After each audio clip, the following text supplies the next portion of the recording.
everyone. This is Tebogo Makwani, also known as Miss T. Welcome to Moments of Reflection with Miss T on MCI TV. As usual, we are doing this quarantine style, but today I have a guest at my home. But before we get into the show, I want to remind you, because of COVID, guys, we need to be safe. So always sanitize. Please use your sanitizer or wash your hands regularly. And before you get out of the house, always make sure that you have your mask on, because we want you safe and we want you healthy. And today it is part 2 of gender-based violence. Today I have a very awesome guest. Yo guys, like butterflies in my stomach. If only you knew. I have a very, this lady, I respect her. She is my role model, so I'm trying to be calm. So we have the very beautiful, incredible and intelligent Lebogang Mokgopane. Nakimita Uslebu, welcome to the show. Thank you so much, Miss T. Thank you so much for having me. Thank you for the awesome words. I really don't know if I'm that awesome, but it's a compliment and I will gladly take it and own it.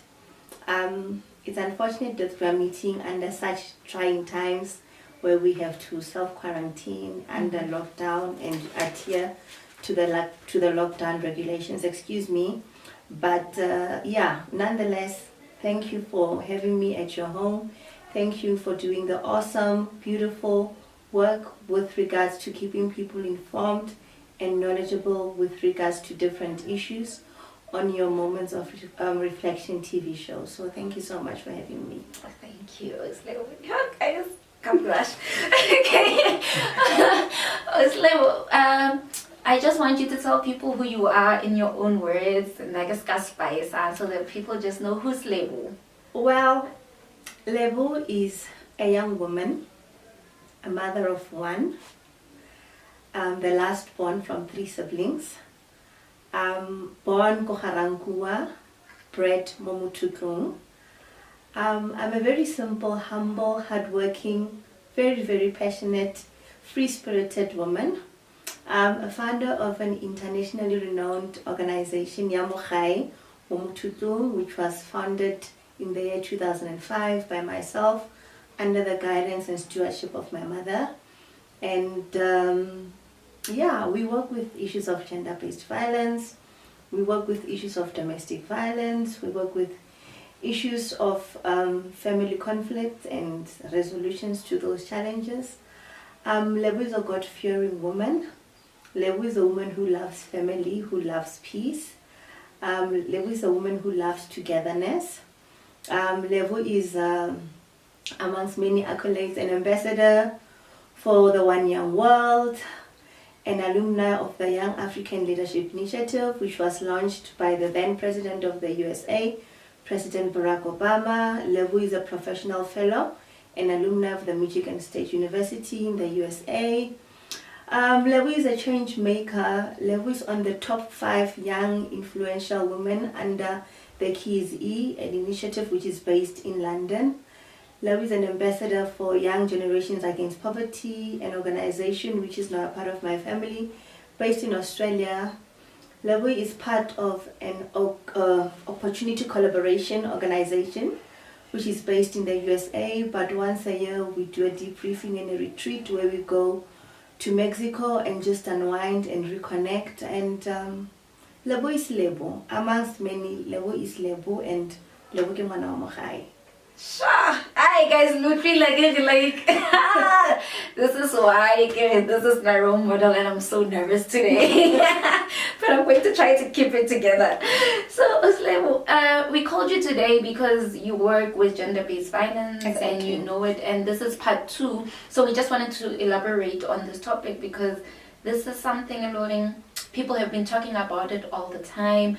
Some people don't even understand what it is. Some people think it's only boxed into one. So as a person that's running an organization that deals with gender-based violence, I just want you to educate us a bit about gender-based violence. What is this gender-based violence, and just so that people understand what we're talking about. Okay, I think re thome from the fact that firstly I want to thank you and your team, Bundate Matabane, for having part 2 on this topic, because it's a topic which is trending globally. It's a very emotional and painful topic because many people continue to lose their lives as a result of their gender, as a result of their sexual preference and their behavioral preferences. And they become vulnerable and they become targets and they become victims. And unfortunately, others pass on being victims. Others have an opportunity to be rehabilitated and become survivors. So thank you very much for having part 2. It's a very, very serious issue which needs more communication. But I think to stress it further, it would be nice if we can have part 3 and have a male to come and be able to share the issues and the challenges, because it is an issue that is so much relevant and significant and should include males. However, the challenge that many of us do is that we tend to block them out and say it's a conversation amongst women. But these women are complaining about the ill treatment which they are receiving from the men. So it would be very nice and very important to have a male perspective so that the men can also be able to tell us what is forcing or causing them to react in a manner that they do. And you'll find that there are also other men out there who are also being abused and are, dying in silence because they don't know which initiatives or supporting systems or even mechanisms are out there for them to be able to use so that they can also be rehabilitated. So you'll find that a man who was once a victim automatically becomes a perpetrator, because they inflict pain that was inflicted upon them, and they couldn't know how to deal with that pain because the supporting system was not there. So that's the first thing that needs to happen in terms of gender-based violence, because you cannot speak gender but exclude the men out of the topic. You cannot speak gender but exclude the LGBTI plus community with regards to this topic, because they are also vulnerable, because they are also being discriminated upon simply because of their sexuality, simply because of who they are and coming out of the closet. That is why it's still a challenge to be able to get others to come out of the closet, because of fear of rejection, fear of intimidation, fear of harassment, and not even having a sense of belonging. And you'll find that most of the people that are doing this to them are people within their households, people within their family cycle, people that are supposed to be advocating and giving them the support. So that is the challenge that normally faces us as a community. So the first step will be addressing all different parties to come to the table so that we can have a conversation. We can have a dialogue. We can have an understanding. Because gender-based violence, domestic violence, abuse of children, it's not an individual issue. It's a societal issue. It needs everybody. Private sector, public sector, issues of NGOs, CBOs, faith-based organization, business people, they also need to party, politicians as well, so that we can all be able to come up with what we call a holistic approach when addressing gender-based violence. But I think now that we are in lockdown level 3 and we are still having this serious monster which is called COVID-19, which is so invisible. I mean, under normal circumstances, South Africa is on the epicenter in terms of gender-based violence. Let's now think back before COVID-19. South Africa is one of the countries that is on the top 5. And I'm not talking only in the continent, but globally so, in terms of the scourge of violence on women and children, as well as the vulnerable groups. And when you speak of the vulnerable groups, you also include the elderly, you also include people with disabilities. Because a few years ago, we had a case of a child that was using sign language to be able to communicate. The child was coming from Mumo, and that child was raped. Now, at that time, I had never felt so defeated, because I could see the pain in this child's eye. But because there was a communication breakdown, I was unable to. We had to take her from pillar to post. And imagine, if I cannot help her, It means there is secondary victimization. We get to the courts, there isn't an interpreter that can be able to interpret. The poor girl has to now resolve to writing down. Sure. Then we have to read. Then we have to write down. Now imagine the concentration span. She's in pain. She needs somebody that can be able to understand. Sometimes whatever that she writes down is not directly what she's feeling. Already that is a barrier on its own. So it's painful. It's painful because we really need to come up with, I always say, fancy but doable and practical solutions with regards to this problem that we have. Now, back to COVID-19. We had level 5, where alcohol was banned. We had level 4, where alcohol was still banned. Now, the gender-based violence or the domestic violence issue, it was there, but you know, because alcohol was not easily accessible, we knew that the violence and the abuse is there, but the level or the impact in terms of the violence will not be so severe. Yeah. Because when somebody is of a sober mind, at least the conscience is there. They will inflict pain, but at the minimal. Now, somebody who is highly intoxicated, at times they don't even feel what is happening. Hence, once level 3 came, femicide statistics started to spiral out of control. We had issues of Tshegofatso, we had issues of this one, we had so many issues.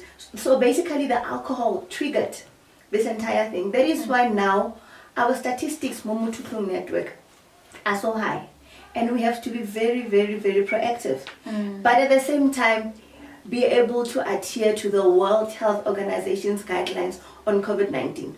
Because as much as the child is there and she's going through pain, I cannot go and give her that hug because I need to maintain the social distancing. So we have to come up with different tactics and different ideas as to how we can still continue doing the job, which is so necessary and so important, but also adhering to the regulations. So it's very difficult. It's very, very hard on everybody. People are losing their jobs.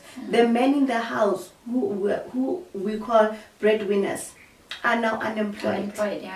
They are going through so much frustrations. Now, in a household where there's a woman and there's a child, and the man was the provider, now he can no longer do that, He takes out the frustration on the kids, on the woman. And now that the alcohol is there and it's available, what do you think this man is going to do? So we have a very, very big challenge ahead of us. Funding is another issue. Donors are more focusing on safekeeping their staff. So the social responsibility factor, which they normally use to provide NGOs like ours with, has now reduced drastically, because instead of forking more money and investing in the social responsibility, they are looking at staff retention, because the production has now decreased and everything has declined, and the inflation rate is now high, and everything is now very expensive to get, and sales are down. Growth is not there. We are facing a recession as a country. So everything is... It's a lot. It's a lot. It's a lot. And when you look at the person who is mostly impacted by this entire things are people that are coming from poorest families, people who are so hard hit with poverty. Now imagine, under normal circumstances they are poverty stricken. Now with COVID-19, you can just imagine the level of poverty, the level of desperation, the level of hunger. So it's a big crisis. It's a big crisis, and everybody needs to be part of it. Everybody should not hide behind somebody else and say, it's not my problem because it's not happening to you. Guess what? It's your problem, because tomorrow it might not directly happen to you, but it might happen to somebody within your social circle, within your family, your neighbor, your co-worker, somebody that you go to church with. So it is your problem, and you need to be party to finding a resolution or a solution to it. Sure. Like, I'm just listening to you and I'm thinking, like I said, we only think on the base level, and you just went and took us down to say the foundations and everything and the impact of this COVID-19, because some of us who, I'm not saying maybe privileged, but who are not really experiencing COVID the way other people are experiencing it. And the fact that this pandemic has came in our lives and changed our lives so much. Now that you are you are highlighting how, because of lockdown, the impact that is having on people, the fact that so many people are losing their jobs, they are becoming frustrated. And one other thing that people don't even understand is that gender-based violence, like you said, it's not just about women or children. I think as a country, or most people, we've been just saying against women and children, against women and children, and now we are forgetting that the men are also impacted. And also I want us to talk about gender-based violence, not only it being physical, because people only think if he hits me or if she hits me, then it's abuse.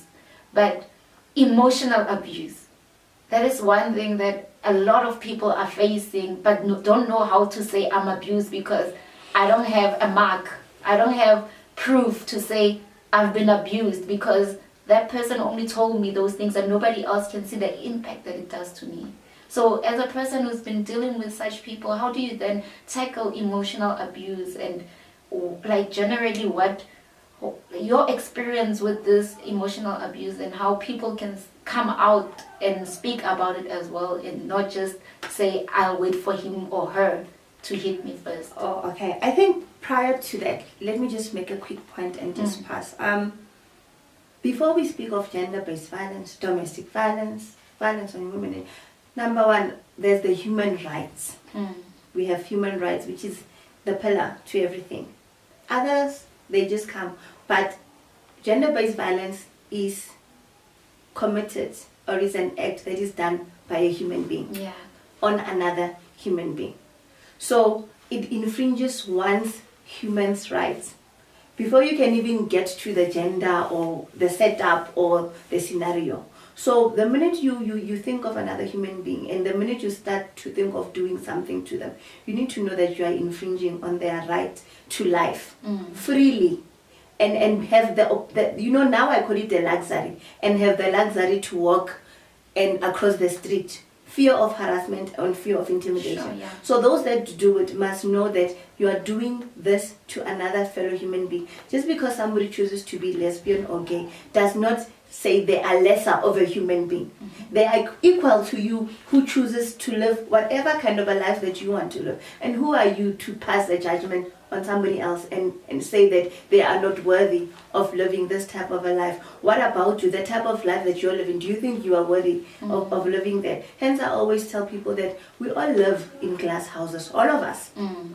And because we live in these glass houses, no one has the right to throw a stone at any glass house, because imagine how many stones would come back and be thrown at your house. So that is you know, the example that I always tell to people. So now back to the issue. In South Africa, we have such beautiful legislations and such beautiful policies that have been drawn up. Our Constitution, Chapter 2 of the Constitution being the Bill of Rights. Those are beautiful legislations, if only all of us could adhere to them. Within the domestic violence, we've got what we call the Domestic Violence Act. So the Domestic Violence Act tells you different types of violences that are there. You have the physical, where somebody would be slapping you around, somebody would be assaulting you, there'll be grievous bodily bruises and scars, and then you go to the hospital and they fill out that particular section in terms of your medical report, where they do even show on the diagram the different parts which you were injured on. You have verbal. If somebody insults you, somebody ahoroha, that's verbal abuse. They are insulting you, you can also be able to lodge a complaint about that.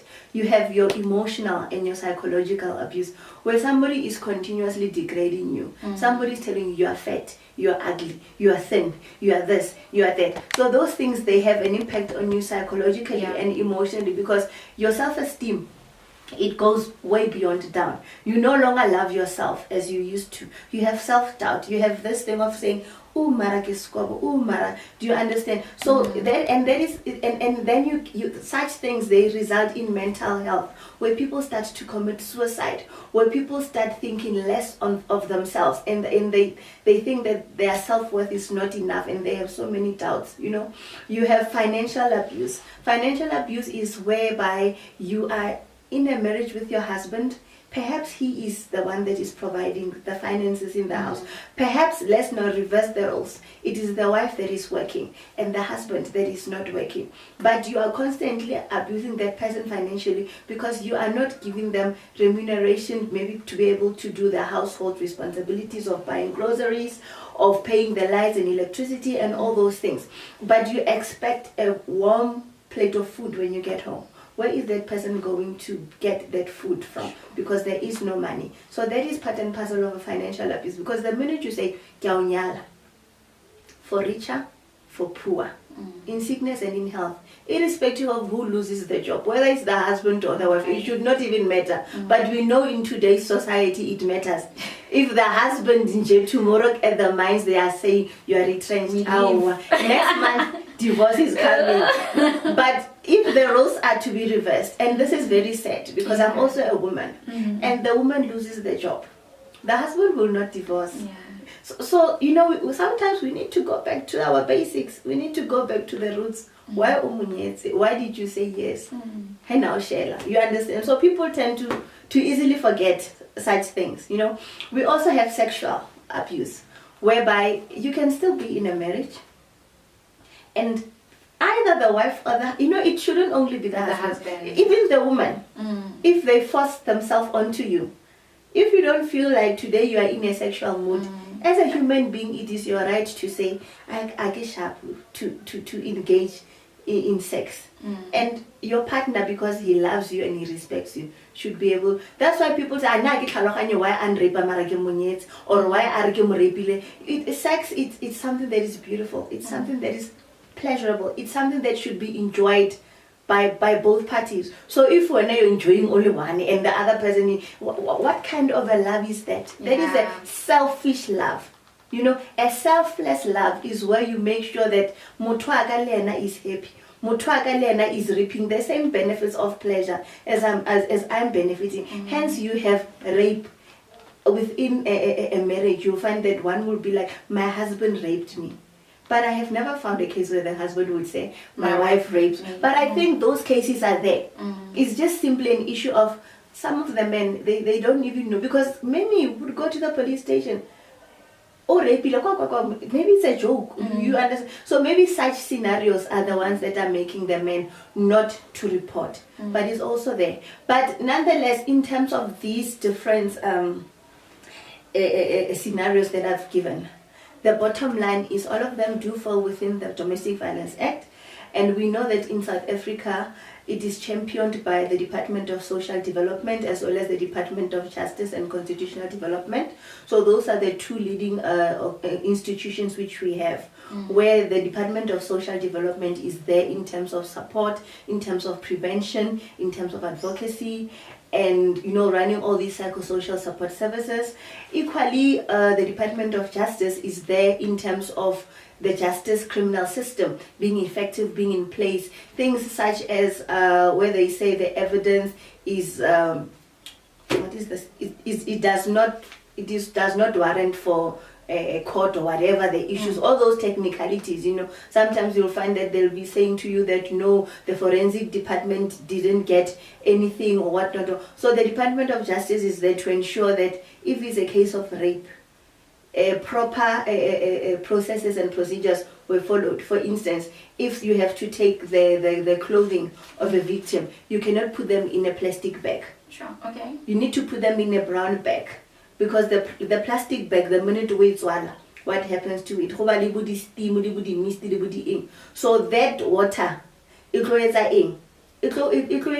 they take it to the next step, maybe to the lab or whatever, you'll find that the forensic evidence has been tampered with, or they'll say that there was lack of forensic evidence. But if it was put in a brown paper bag, which is what we do also in Mutuklu Network, when we do our awareness campaigns, we do tell the community scholar, if you happen to find yourself or you are raped, first thing first, you need to communicate with the police. The police, they know we have a crisis center. You come to the crisis center for crisis intervention, where we even give you victim support. If you are not free to go alone to the hospital, there's a volunteer who will go with you to the hospital to give you the necessary support, so that even to remind, I cannot remember, guys, because mistake can be done by anybody, whether even if you are a high court judge or whatever, anybody can do a mistake. So, don't forget the brown bag after the rape kit has been opened and the rape kit has been used by the doctor and the evidence is collected and whatnot and whatnot. If ever the person has to go to court, we have victim court support, where we physically allocate or dedicate one of the volunteers to go to court with that particular person, whether it is even to obtain a protection order, because sometimes we know that you will want to have a protection order, but you are scared of going to court because the person whom you are applying the protection order for, maybe they'll come with their family, maybe they'll be making negative remarks and whatnot. So how one, you will not have that support. 10 to 1, what are you going to do?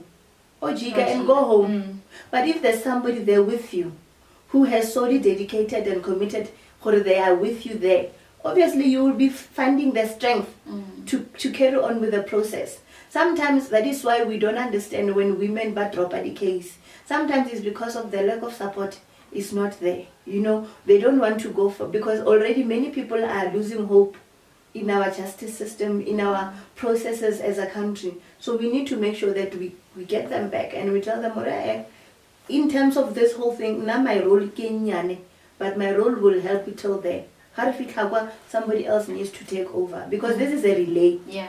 And we need to complete it. And the completion of the relay is where a victim is rehabilitated to a point where we say, you're no longer a victim, but you are a survivor that can be reintroduced back into the community, being fully functional. Knowing, yes, you might relapse, but the relapse will not take you to square one. Yeah. You know, but then there are also supporting systems in terms of dealing with the relapse, should the relapse okay. So that is the holistic approach, where everybody needs to be part, where it's an integrated system where everybody knows that now I'm from healthy, this is my role. If a victim comes, they are raped, we need to ensure about ready prophylaxis before a certain period, so that they do not run the risk of being infected with HIV. You understand? So you were telling us about everybody having a role to play in regards to gender-based violence and the processes that are taken. Yeah, I think we all need to understand, Jorge, when we speak of gender-based violence, we speak of a particular human being, an individual, whose rights have been violated, depending on the type of violation or act that was done. And when you look at having a holistic approach, it's not going to be a one solution fix for all the problems. And also at some point, you might not need all the stakeholders or role players within a particular issue. Within the integrated victim empowerment strategy, there's what we call a continuum care and development plan, whereby each and every care and development plan will vary depending on the nature of the violation or the nature of the trauma that the victim is particularly going through.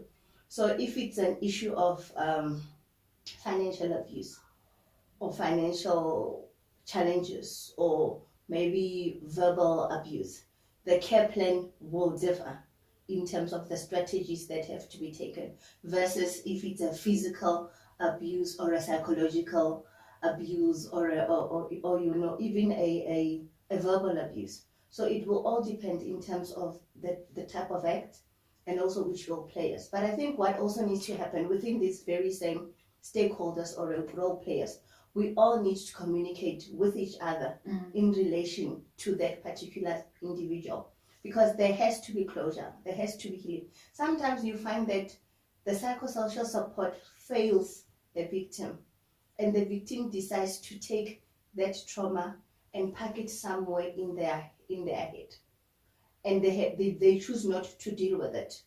Years will pass, others will assume that that particular victim is now a survivor, and then something happens and it triggers Triggers, that yeah. thing mentally, and then it comes back. And then you find that people are saying,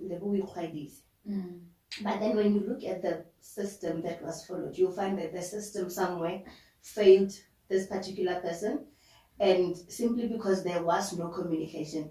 Because, I mean, if this type of piece has to be torn into two like this, but we need this piece to be stuck together. Now, on my own, I won't be able to do it. I might say it's stuck like this and it's perfect. You might come with a magnifying glass and say, well, I don't think so, because the lines are not aligned. Or maybe the tape that you used is not correct for this type of a paper. You know, trauma is something else. You will always carry the scars with you. Yeah. Irrespective of where you go. Things will not be the same. The trauma will be there. But it will be nice if the strategy that was used to assist you in dealing with the trauma is one where it's very, very strong. It's one where it's very, very, the concrete is stable, or the foundation is stable, to an extent that even if something happens, but you can still be able to manage whatever situation that you're in. And I think that's where the challenge is, because we tend to say, no, it's not my problem. The problem is Maphodisa. Maphodisa, they are not trained. Ke problem ya masipala, ke problem ya di social work, ke problem ya baruti. Do you understand? When are you going to say this is a problem? But now as an individual, within this problem, it might not be a big role. You might just be a neighbor, or your role is to pick up the phone and say, there's something that is not right. This thing of saying it's it needs to stop, because yes, it might be a false alarm because of excitement, but at least we know, we are not assuming as to who is being caused by what. How would you feel if tomorrow you find out that person on Ahua has unfortunately passed on? You had the power and the freedom of movement to be able to do something about it, but you chose not to. So within society, everybody needs to know, before you blame, it came up when they are ineffective. Well, now what did you do as an individual to try and address this issue? Because before you pass the buck, you need to first look at yourself. So get the mentality and the behavior that we need to change as Batu around the world, you know, and also to stop fearing.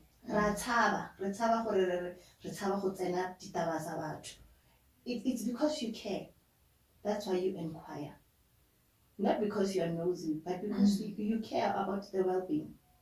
Like now, many people are doing food drives because of COVID-19. Many people are fundraising, many people are distributing water or clothes, and it's not because these people want to be better than others, it's because they care. And they know that the 2% nyana that they are doing for somebody else, it goes a great mile. You know, if it was possible, we could all be in lockdown, having stockpiles, having food, having groceries in our cupboards, wherever, and not going anywhere and waiting for this thing. But in reality, it cannot, because people are hungry. People are hungry. That is why there's a saying, "Mwana halle pay for, mwana ulatala." So if you're hungry, what will you do? You will roam the streets until you get something to eat, risking yourself in being infected with this corona. But that is the risk that you're willing to take. So it's the same thing with gender-based violence. Now you're more risky, you know. I don't want to continue being part of the statistic. Yes, I'm a survivor. Yes, I've been through a whole lot of pain and trauma and humiliation in my life as a woman. But now is the time for me to say what it is that I can do for other women and other children, not to go through what I went through, not to endure the pain and humiliation. Because if they have to endure the same thing, and then now I'm here and I'm continuing to network, but I'm not really impacting them, then now it means I'm contributing to their abuse. Sure. Because I'm at a level where I could be helping them, but I'm not helping them. Now back to the issue of COVID-19. Now we are doing things like a tech. We have online counseling, we have telephonic counseling. I will also share the numbers where people can send us a please call me, and we call them back. Sometimes they want to report abuse. Other times they want to inquire about the services that we render. Since the lockdown started, they want to find out if they can come to the center. Will we open the doors to them? And if they do come to the center, what kind of problems or challenges are we accommodating? So even though we are restricted in some way, but we are still providing the essential, urgent, necessary, needed services for our women and children. So it's very much important that people have to understand that yes, lockdown is here, COVID-19 is here, but we are not stuck. We are moving. Yeah. Everybody in Jay is busy doing this and that. Others are even doing illegal things where they are inflicting pain on other people. So we really need to sit down and use a holistic approach and use an approach where it's not a one man or a one woman show, but everybody takes part and everybody contributes. And if you don't contribute your part, we should be able to ask you, you were supposed to do ABC. Why osayeta? And you must give a response. Sometimes you are a human being, you have your own issues, and you have to also address these issues of other human beings.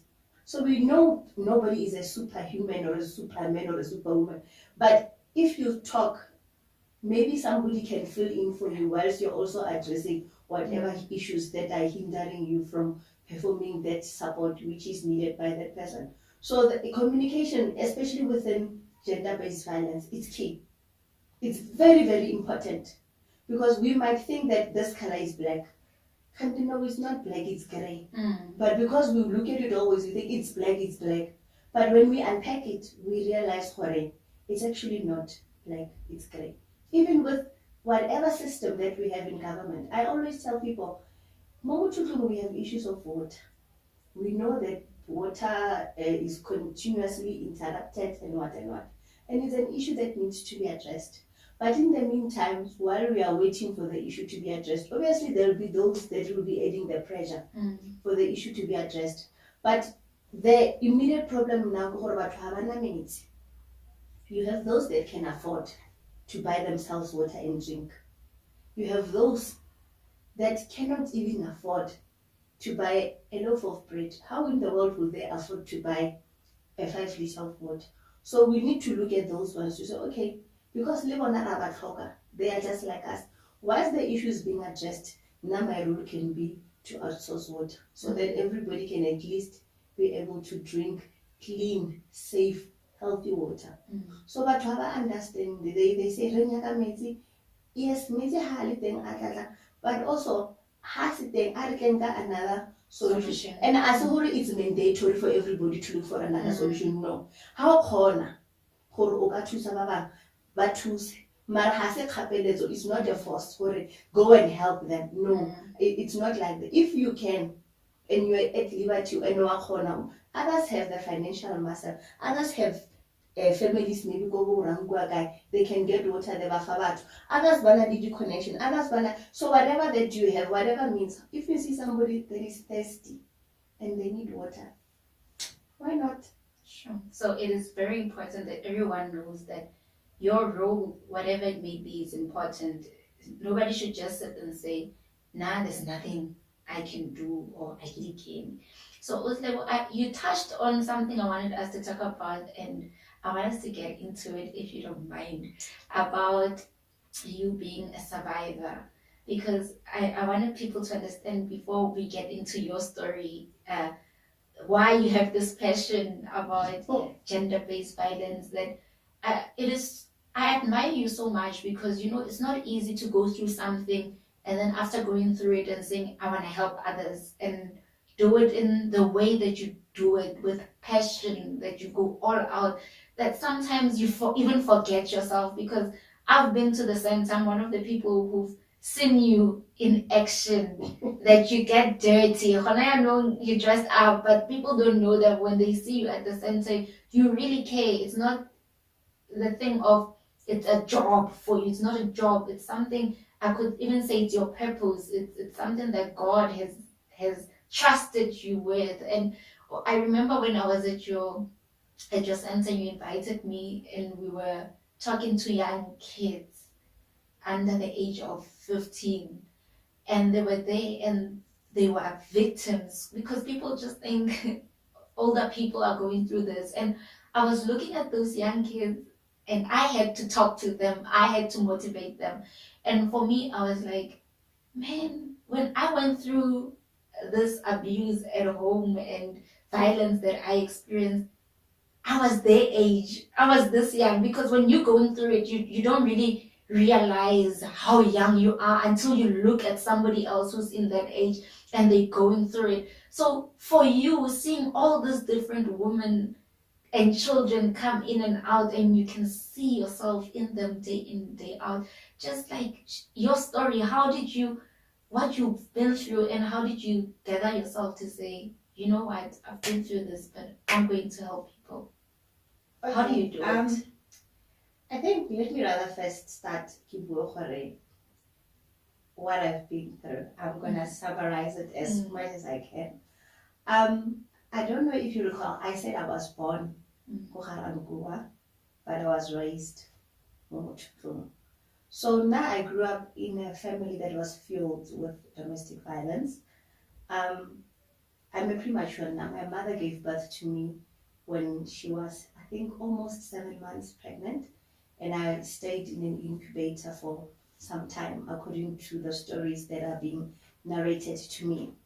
And one of the causes of the early birth or the premature birth was simply because of the domestic violence that was occurring at home.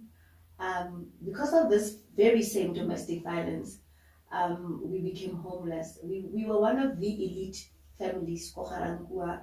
My mom and dad, they built a double-story mansion from the ground. They had a coal business that was going good for them, but everything was beautiful. You know, we were the envy of other families. Families looked up to us up until this monster came. The monster was there. It was always there, but it grew because nobody addressed it. And even if there were supporting systems there for my mother, they were not exposed to people like her, because you can understand they were married during the apartheid era, and all these cultural issues tsa gore lebitla la mosadi ke bogadi le gore monna o tshwanetse a o bete, to instill discipline. So that is the type of toxic behavior that my father was also raised in, and as a result, the very same, he inflicted it on my mother. Also, I you know, this thing of intergenerational, it's very, very important, because when we were doing our family tree, we found that my great grandmother died being a victim of domestic violence. My grandmother died also being a victim. My mother survived domestic violence. My sister survived domestic violence. I also became a victim, but with me, to show the seriousness and the severity of this thing, I was raped, with domestic violence being the root cause, at the age of 12. And I was married young, and I was abused by my late husband. So you can see that now I was not only the domestic violence, but I had a complement of the rape.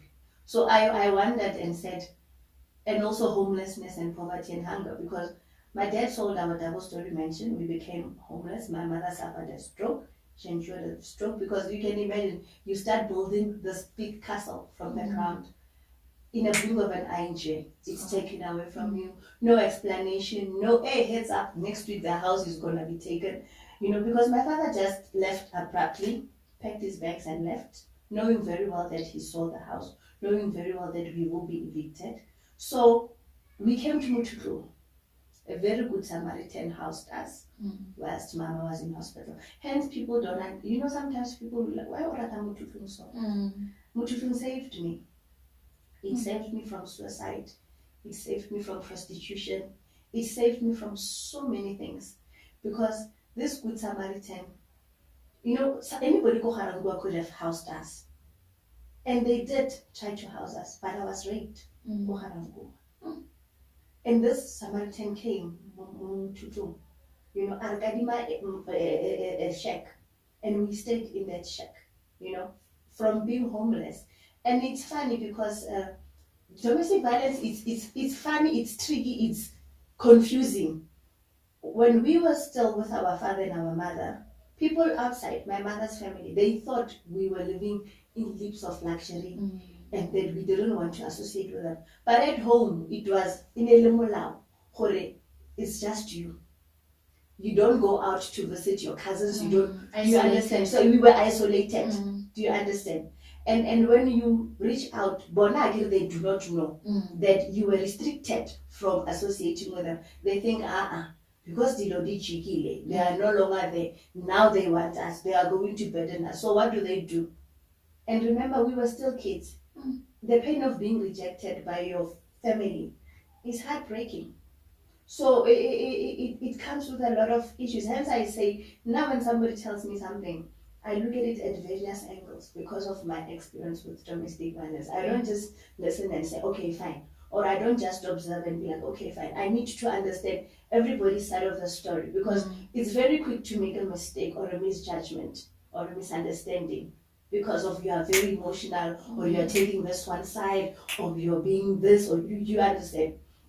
So then we came to Mututlu and somebody housed us here and I continued with my education, and I still went to the very same school that I was going to under enormous, strenuous, painful, degrading, At some point I didn't have sanitary pads. I used to use a piece of cloth because I couldn't. Hence I'm so passionate that no girl that I know of should not have the sanitary pads because they are mandatory. So you can understand having to go through adolescence. People would be like, hey, Lego, there's an odor. And it was me smelling because I didn't have the adequate necessary sanitary pads and I was still young. And because I was raped, obviously my menstrual cycle came very quickly, quicker than I could ever even think of because of the damage of this penetration that was done unto me, where my innocence was just like literally torn or ripped out from me. And I got married very, very young. I was under this trance that, my mother was a bad wife. There's no way that our father could have treated us the way that he did without her having done something. Not understanding, sometimes people are just plain mean. Or people are mean, but they don't understand what they are mean. They think what they are doing is correct, or they are not really sure of the consequences of their action. So I got married young, bad mistake. If one could imagine the level of abuse that my mother went through, that for me, the abuse that I went through was at an advanced mode, where when my late husband would come in, we had a toilet in the house. But the cruelty of that man, and if we had a disagreement or a misunderstanding or a conflict of some sort, or me asking him something, I wouldn't say like a said. Sure. So that's what I'm saying, the abuse became to an advanced mode. And at some point I sat down with myself and said, you know what? If this is what I'm going through, if that is what my mother went through, shit, what is this one going to go through? So it had to end. This generational curse had to end. And I had to start prioritizing. And when I say prioritizing, I mean me. I had to learn to love myself. There's no way, I love you more than you cannot love somebody else if you don't love yourself. So I had to love myself with all of those things in me, those horrible monsters that I hated. I had to first hate myself in jail. And I had to learn to accept and to get help and to speak and to love myself and to appreciate myself because I couldn't allow this thing to continue any further. I couldn't allow myself to become a statistic. Where if they count Baba raped and Baba committed suicide plus one year. I couldn't. I just felt that this is not why I was born. I mean, I fought from my mother's womb. I could have died. She could have miscarried. But something just kept on pushing me to fight for my life. So I have this life. Shit is not going as good as I would want it to go. But I have to push. I have to penetrate the system. I have to chip for the system. No matter who says what, I have to survive. So for me, domestic violence, gender-based violence, it's a survival of the fittest. It's a dog eat dog world. You have to be on your A game for the support of others. Nobody gave me that support. It was a very lonely, miserable, horrible life. Even on my worst enemy, I don't know if I have any, but I wouldn't wish for them to go through half of what I went through.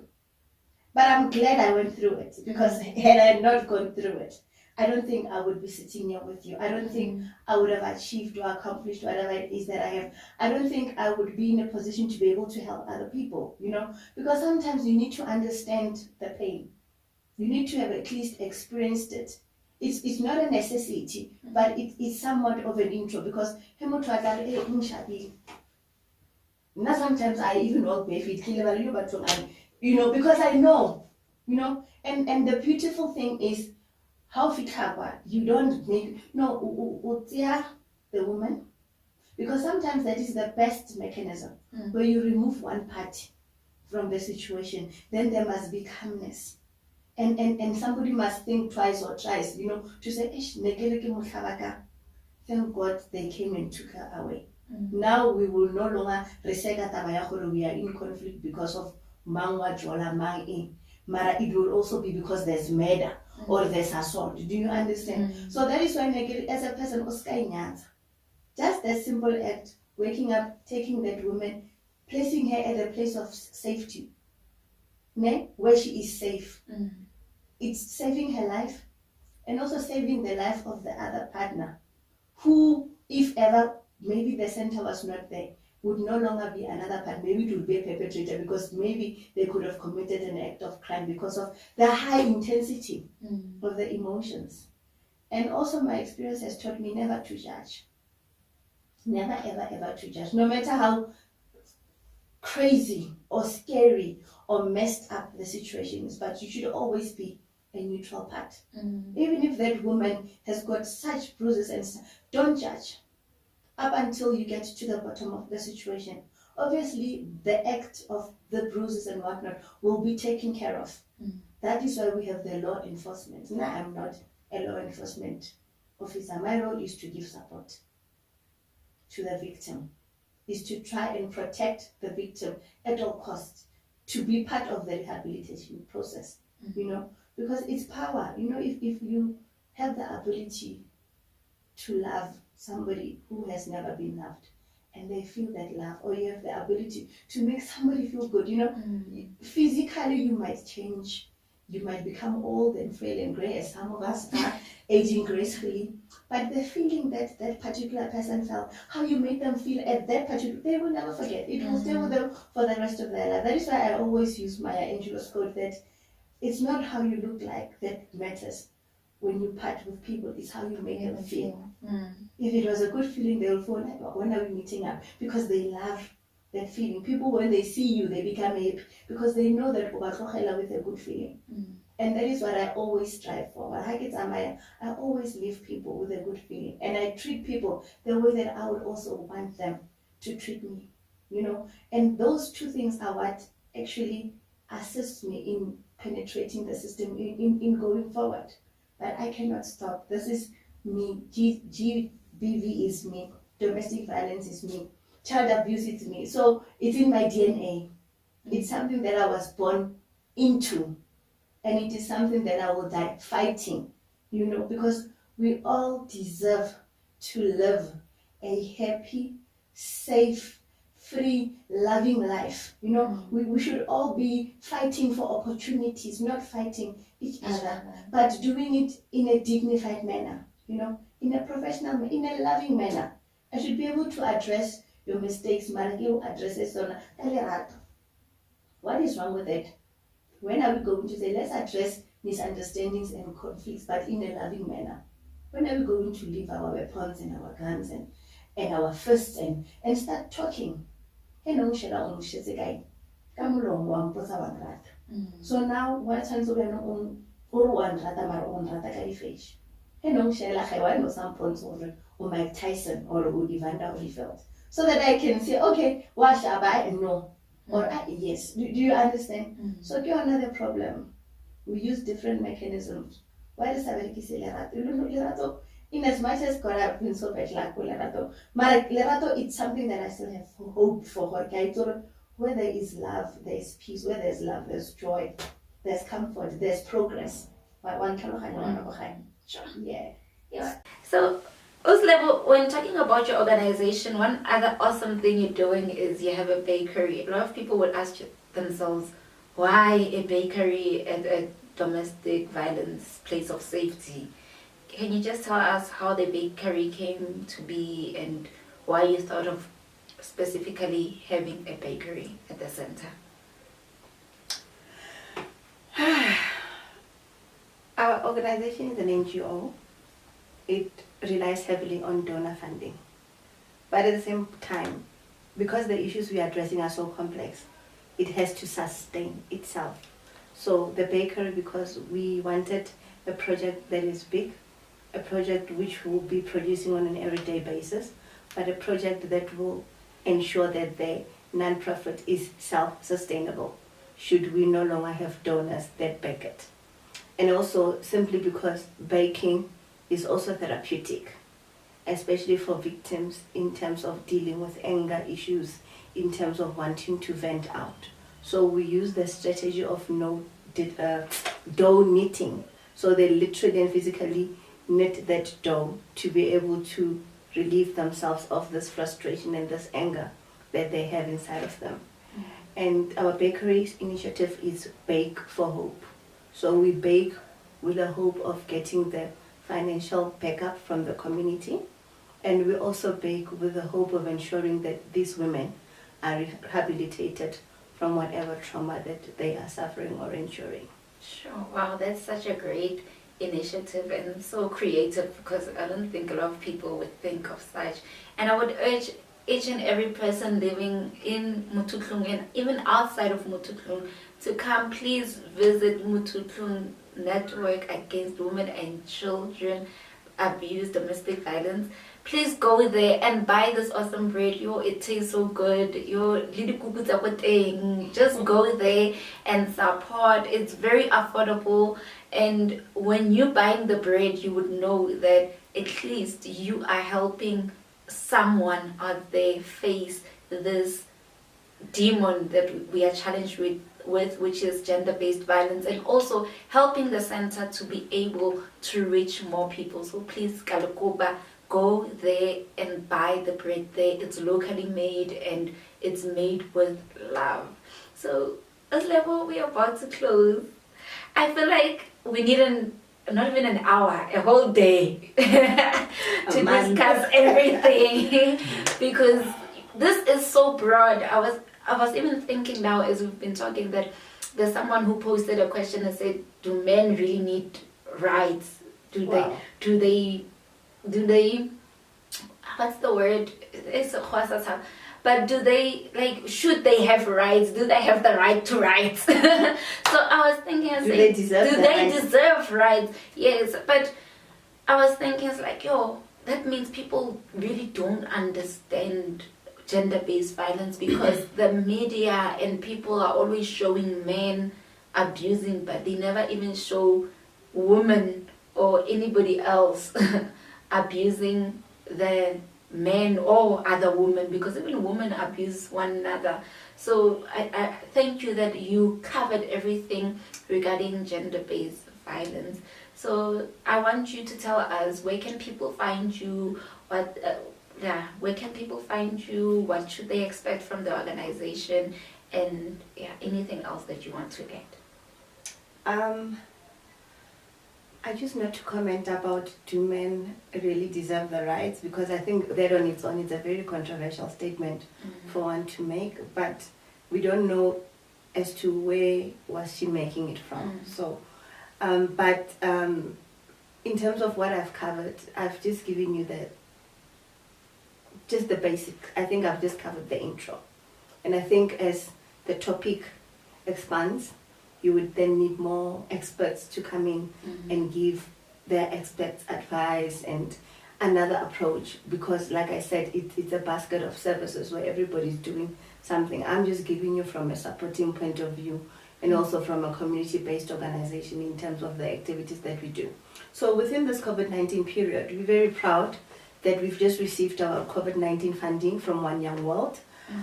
which is amounting to 10,000 US dollars, which we will need to use within this COVID-19 period. So basically, with this COVID-19 funding, we will continue to accommodate abused women and kids at the shelter, obviously adhering to the World Health Organization's guidelines in terms of COVID-19, but also social distancing and adhering to protective gear such as wearing masks and regularly sanitizing and washing of hands.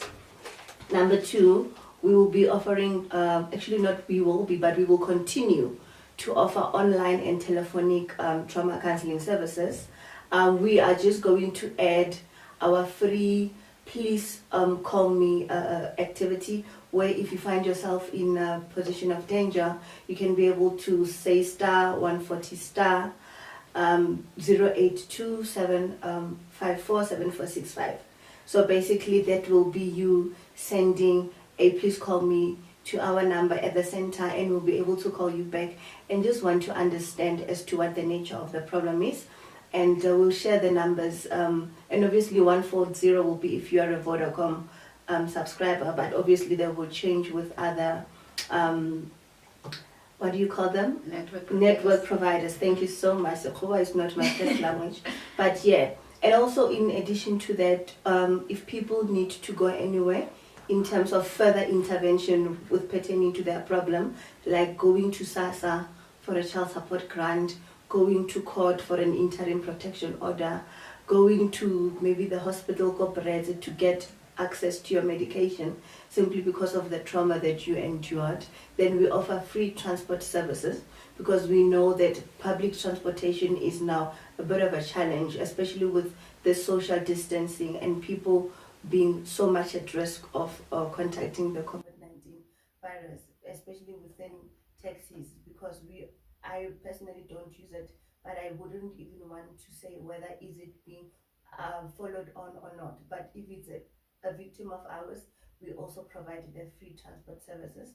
And also we are on Facebook Mututhu Network, so we will be regularly updating information as to where people can access us. We will be doing pamphlet distributions as well to people who are unable to log on to social media and be able to read what it is that we are providing. But other than that, you can get Miko Senteng, stand number 2387, extension 1 Mututlong, front opposite the post office, not far from USAID. And please, we urge you to buy our bread. Don't wait for Mandela Day and want to come and help us clean or to feed the hunger or to feed the abused. That we also acknowledge and appreciate. But by buying a loaf of bread, which goes at 7 rands, you are helping save a woman and a child from domestic violence and also from rape. So Bake for Hope is the hands that were once broken, the hands that are making this beautiful bread. Uslebo, thank you very much. This was such an empowering and impactful interview, educative. I know that each and every person who's going to be watching this will be learning a lot. I hope so. Our eyes are open. I know my eyes are open to a lot of things.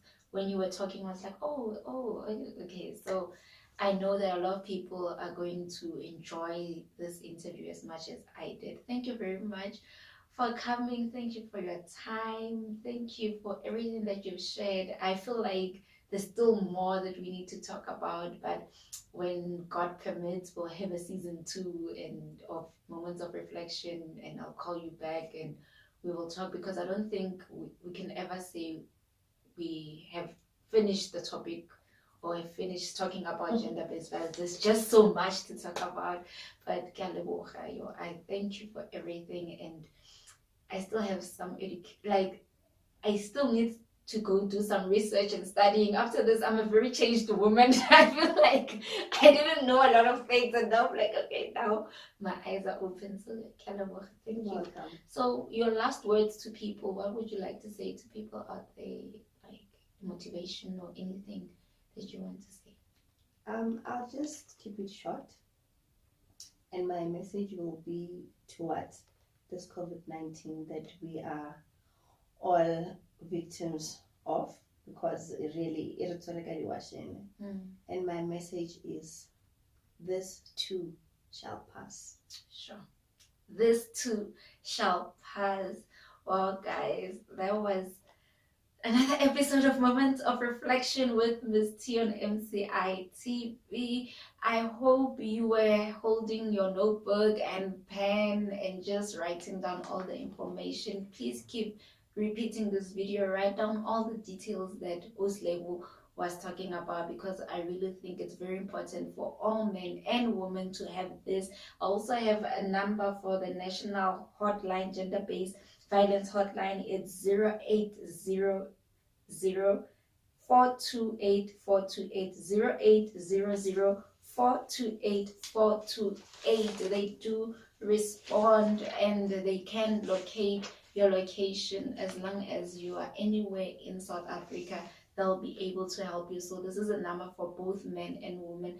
Whether you are a victim or not, this can help someone. So please keep all those contacts safe. This is from you, your girl, Miss T. Thank you. And next time, please do not forget to like, share, comment, and yeah, give us the love. I appreciate everyone who's supporting us. Thank you and goodbye.